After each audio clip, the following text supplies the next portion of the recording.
اجمعین کی بارگاہ میں بڑے مختصر سے وقت میں حاضر ہوں گا۔ اللہ محبوب کے نام کے کرم کے صدقے مجھے حق کہہ دیں، مجھے اور آپ تمام حضرات کو حق سننے سن کر اس کو دل کی گہرائیوں سے تسلیم کا کرم کرنے کی توفیق عطا فرمائے۔ اللہ رب العزت کا سات کرم فضل احسان کہ اللہ رب العزت نے مجھ جیسے گناہگار سیاہکار اور آپ جیسے سعادت مندوں کو اللہ نے زندگی میں ایک مرتبہ پھر ماہ شعبان معظم دیکھنا نصیب فرمایا۔ شعبان معظم کے متعلق امام الانبیاء نے ارشاد گرامی ہے، شعبان و شہری، شعبان میرا مہینہ ہے، شعبان میرا مہینہ ہے۔ اور رجب کے متعلق فرمایا رجب اللہ کا مہینہ، شعبان میرا مہینہ اور رمضان قرآن کا مہینہ ہے۔ مومنوں کی ماں صدیقہ بنت صدیق حضرت عائشہ صدیقہ رضی اللہ تعالیٰ سے روایت ہے، آپ فرماتی ہیں امام الانبیاء فرض روزوں کے علاوہ اپنے معمولات میں سب سے زیادہ باقی 11 مہینوں میں جس مہینے میں سب سے زیادہ کثرت کے ساتھ نفلی روزے رکھتے تھے وہ شعبان معظم کا بابرکت مہینہ ہے۔ بعض اوقات امام الانبیاء سارے شعبان معظم کے پورے روزے رکھے، بعض مرتبہ امام الانبیاء نے نصف شعبان معظم کے آدھے یعنی 15 روزے رکھے، اور بعض مرتبہ امام الانبیاء نے شعبان معظم کے 10 روزے رکھے۔ اور آج بھی اللہ کے فضل سے مجھے ایسے خوش نصیب مردوں کی زیارت، عورتوں سے، خواتین میں ایسی مقدس ہستیوں کے بارے میں اطلاع جو اس غیر گزرے دور میں بھی اللہ اور اس کے رسول کے حکم کے مطابق ماہ رجب کے بھی پورے روزے، ماہ شعبان کے بھی پورے روزے، اور اللہ کے فضل سے ماہ رمضان مبارک کے بھی پورے روزے۔ یہ اللہ کا بڑا کرم ہے، اور یہ انہی عظیم ہستیوں کا ثمر ہے کہ دنیا کا نظام قدرت اب تک چل رہا ہے۔ اگر سارے مجھ جیسے کم عمل بن جائے، نفلی عبادات سے دور ہو جائے تو بڑا مشکل معاملہ ہے، بڑا مشکل۔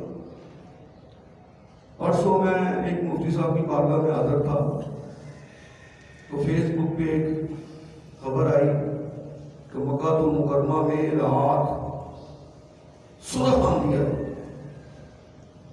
سورہ آندھی۔ تو مفتی صاحب نے حدیث مبارکہ پڑھ کر فرمایا، آقا دو عالم امام الانبیاء کا ارشاد گرامی ہے، قرب قیامت میں آنے سے پہلے، قیامت کے آنے سے پہلے مکہ المکرمہ میں سورہ آندھیاں چلیں گی۔ یہ دنیا کا نظام سمٹ رہا ہے، اور آپ سب سمجھتے ہیں، عقل مند کے لیے اشارہ کافی، جو کچھ زبان مصطفیٰ سے امام الانبیاء نے قیامت کی نشانیاں بیان کر رکھی ہیں، تقریباً وہ نشانیاں مکمل ہوتی جا رہی ہیں، جو کچھ فرمایا آپ کے سامنے۔ اور مسلمان جس طرح ایمان کمزور ہوتا جا رہا ہے، یہ بھی قرب قیامت کی نشانی ہے۔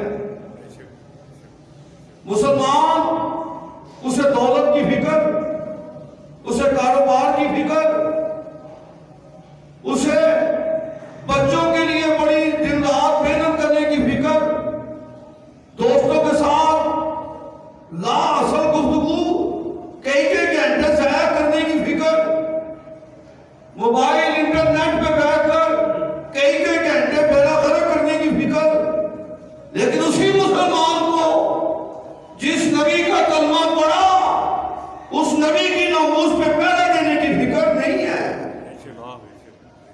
آپ کی بات نہیں ہے، میں میں کل معاشرے کی بات، وگرنہ جیسا حملہ فرانس نے آقا کی ناموس پہ کیا، مسلمان اب تک اسے کیل پھاڑ کے رکھ دے۔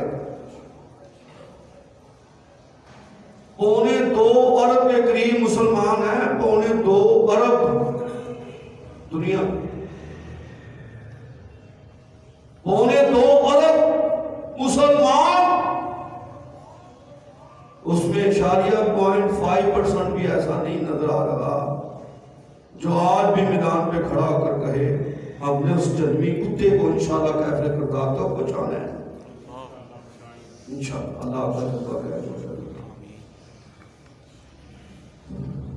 اور جو کچھ ہمارے دنیا کے معاملات ہیں وہ بھی آپ کے سامنے ہیں.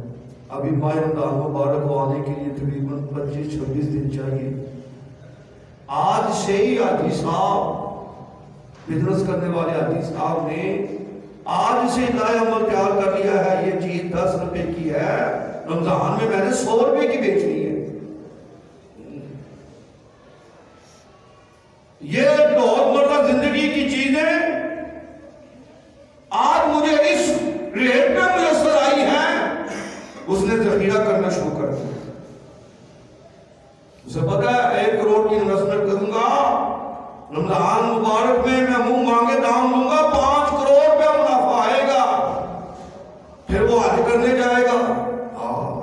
حج کرنے جائے گا. پھر وہ زکوٰۃ کا حساب و کتاب لگا کر راشن کا وہ توڑا دینے کے لیے وہ راشن پیک دینے کے لیے ماں بہنوں کی لائنیں لگا کر ان کو راشن تقسیم کرے گا اور دل میں یہ تصور کرے گا میں بڑا سخی ہوں, میں بڑا نیک آدمی ہوں. میں اب کر دینا چاہتا ہوں حرام کی کمائی کا کوئی صلہ رحمی, حرام کی کمائی کی کوئی خیرات اللہ اس کے رسول کی بارگاہ میں قبول نہیں ہے. اگر مخلوق خدا سے محبت ہے آج سے نیک قادر یہ تیار کرے کہ جو کچھ مجھے اس ریٹ پہ مل رہا ہے میں بڑا مناسب سا پرافٹ لے کر اس پہ انشاءاللہ ماہ رمضان مبارک میں اللہ اور اس کے رسول کی رضا کے لیے اپنے عوام کو پیش کروں گا, اللہ کی مخلوق کی خدمت کروں گا. ایسا تاجر نظر آیا؟ سب بولو نہیں. ایسا نظر آتا ہے؟ پھر کہتا میں مسلمان ہوں, نماز پہلی صف میں پڑھنی ہے. جی نماز پہلی صف میں, حج ہر سال کرنا ہے, زکوٰۃ میں پیسے تقسیم کرنے ہیں. جی لیکن ان ساری اس نعمت کا فائدہ اگر آمدنی حرام ہے, خیرات زکوٰۃ کا کوئی فائدہ نہیں. اللہ کی مخلوق کی خدمت کرو, اللہ کی مخلوق کے ساتھ محبت کرو, صلہ رحمی کرو, اور مالک و مختار تمہیں کئی گنا زیادہ عطا کرے گا. کثرت کے ساتھ حدیث مبارکہ میں آیا نفلی روزے رکھی جائے. اللہ مجھے بھی اور آپ سب کو بھی اپنی جسمانی زندگی میں زیادہ سے زیادہ فرض نمازوں کے ساتھ, فرض روزوں کے ساتھ یا اللہ نفلی روزے بھی رکھنے کی توفیق عطا فرمائے. اور کوشش کی جائے صحت مند جو ہے, موسم بھی کوئی دقت والا نہیں ہے, موسم میں بھی بڑی نرمی ہے, فائدہ اٹھاتے ہوئے کوشش کی جائے صحت مند آدمی.